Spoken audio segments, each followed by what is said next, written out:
Hello YouTube and welcome to my channel, Bolt Forward. Today I would like to present to you a Jeem from my collection, and that was not a typo. This is a rifle with a diverse history behind it. From the factories of Berlin to the streets of Baghdad, this rifle has made the rounds. Before we get started, let's go over the basics of the rifle.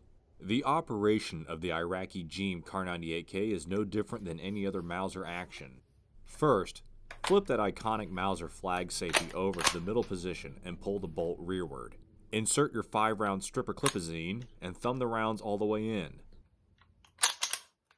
Then, send the bolt forward. That's the name of the channel.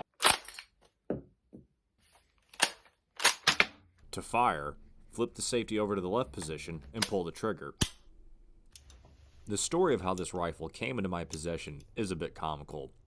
I had walked into one of my local gun stores totally not intending to buy something, since I am a responsible and mature adult, when I saw this Kar98k sitting on the rack. Upon asking to see the gun, I was immediately told, "It isn't all matching, that's why the price is so low." I think the store wanted like $550 for it or something. I'm not an expert by any stretch of the imagination, but I could tell that this was a Mauser Factory 98K, but everything seemed just a little off. The bluing has a slight green tint to it, the parts were definitely mixed, and there was this odd triangle upside down 2 thingy on the receiver and barrel. However, the thing was obviously in great shape, and for $550 it would be foolish to not walk out with it. That's what I tell myself every single time I make a strategic spontaneous acquisition. Full disclosure, the information about this rifle has been researched from 2 primary sources, Mill Surplus World, whose channel will be linked in the description, and an article called World War II After World War II, the 98K in Iraq, written by JWH 1975. The author did a fantastic job researching his article, and I highly encourage you to check out the link in the description below. Let's walk through this rifle from the butt plate to the muzzle and see this rifle's lineage. The flat butt plate and milled takedown disc are of the early war stock design. You may be able to notice the laminated wood lines, indicating that this rifle was made after the pre-war solid stock inventory had been exhausted.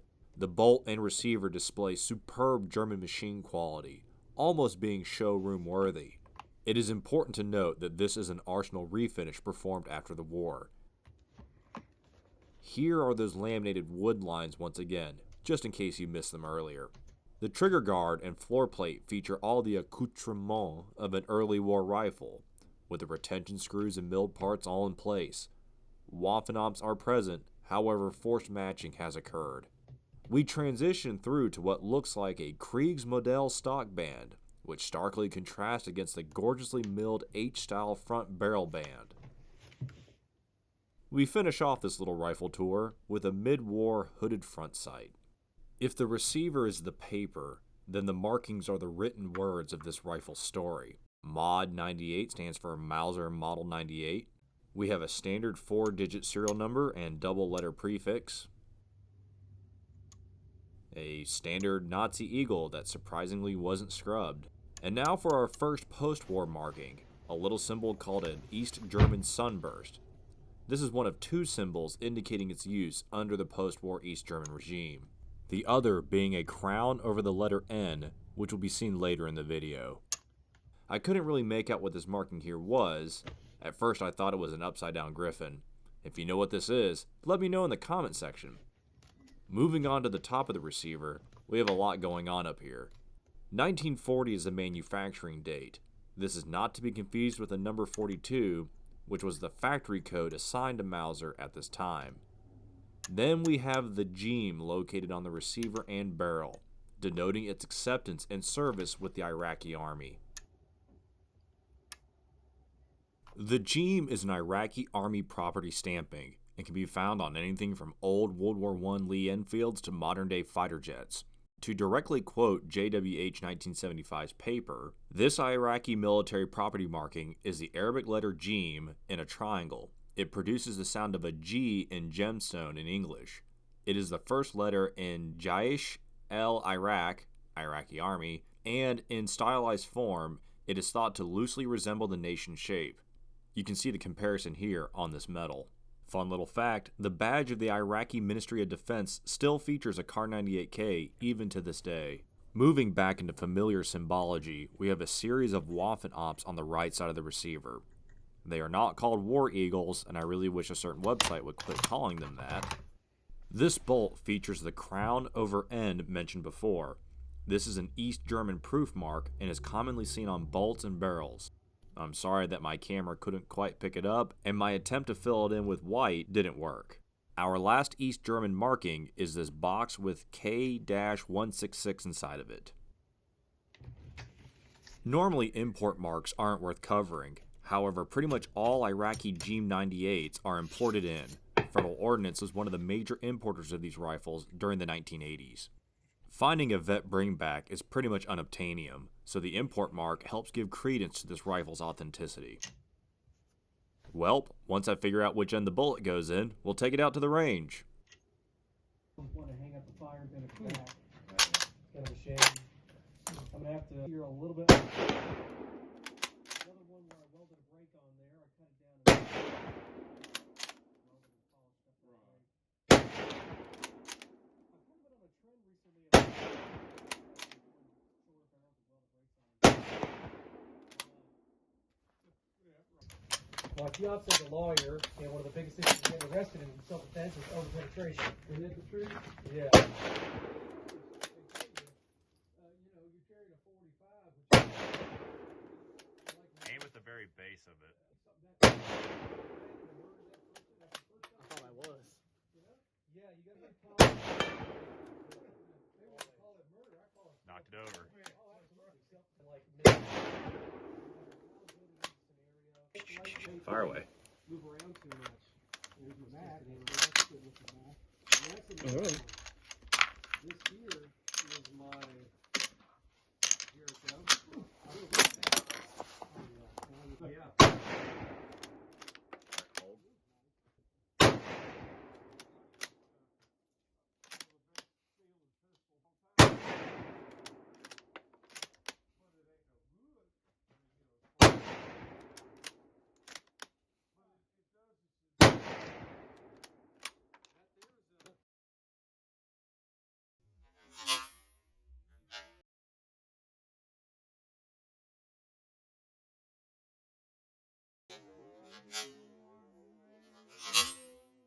Made a little mistake here, guys. Accidentally filmed this in slow-mo. Tried to fix it in editing. Sorry for the audio quality.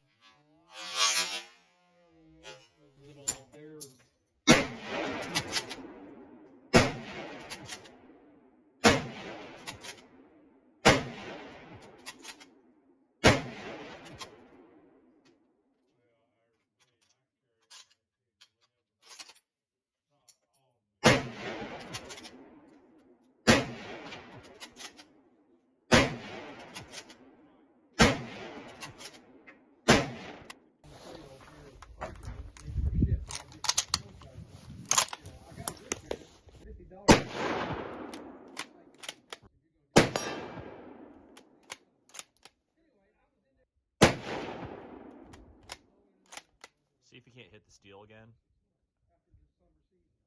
Ooh, right above it.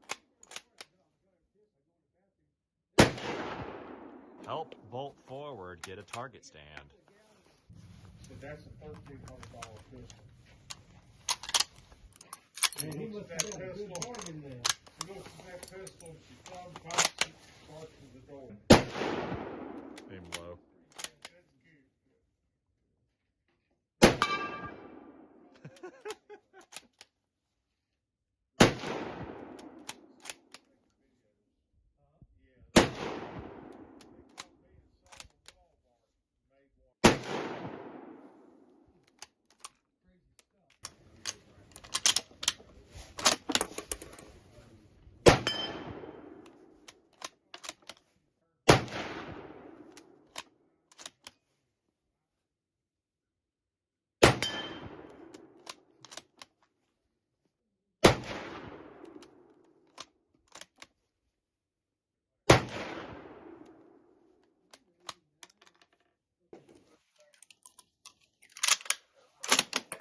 She won't even let me use it, so I don't use it.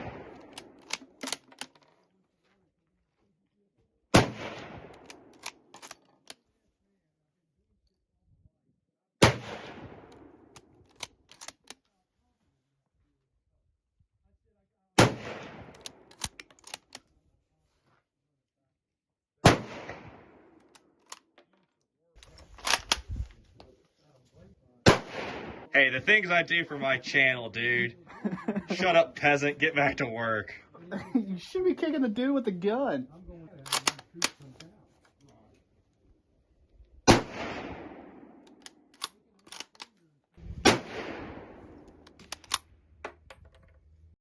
This has been my Iraqi Jeem Kar98k. Don't forget to check out Milsurp World's channel as well as the article written by JWH1975. Links are in the description below. Thanks for watching.